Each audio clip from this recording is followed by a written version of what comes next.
আসসালামু আলাইকুম রহমতুল্লাহি ওবারাকাতুহু। আজকে আমরা জানবো ইসলামে কৃষিকাজের গুরুত্ব কতটুকু এবং কেন একজন কৃষক আল্লাহর কাছে এত সম্মানিত। চলুন কথা না বাড়িয়ে শুরু করা যাক। আল্লাহ সুবহানাহু ওয়া তাআলা পবিত্র কোরআনে বলেছেন, তিনি আকাশ থেকে পানি বর্ষণ করেন এবং তা দ্বারা শস্য ও ফলমূল উৎপন্ন করেন। সূরা আন-নাম আয়াত নাম্বার 99। অর্থাৎ কৃষি হলো আল্লাহর একটি বড় নিয়ামত। মানুষের খাবার, জীবিকা এবং পৃথিবীর সৌন্দর্য সবকিছুর সাথে কৃষি জড়িত।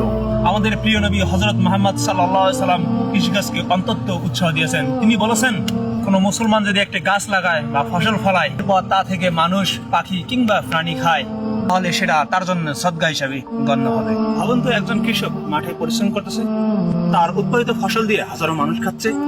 ইসলামের দৃষ্টিতে শুধু এটি একটি ব্যবসা নয়, বরং এটি একটি চলমান সওয়াব।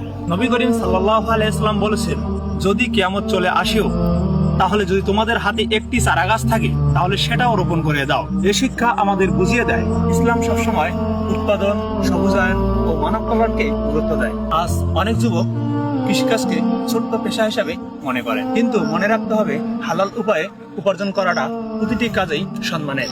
একজন কৃষক সমাজের খাদ্যের চাহিদা পূরণ করেন, তাই সমাজের সবকিছু চাইতে তিনি একজন সম্মানের। চলুন আমরা কৃষিকাজ করি, সমাজের বোঝা হয়ে না থাকি, গাছ লাগাই, আবাদ করি এবং অন্যকে উৎসাহ দেই। ওয়া তৌফিক ইল্লা বিল্লাহ। আসসালামু আলাইকুম ওয়া রাহমাতুল্লাহি ওয়া বারাকাতুহু।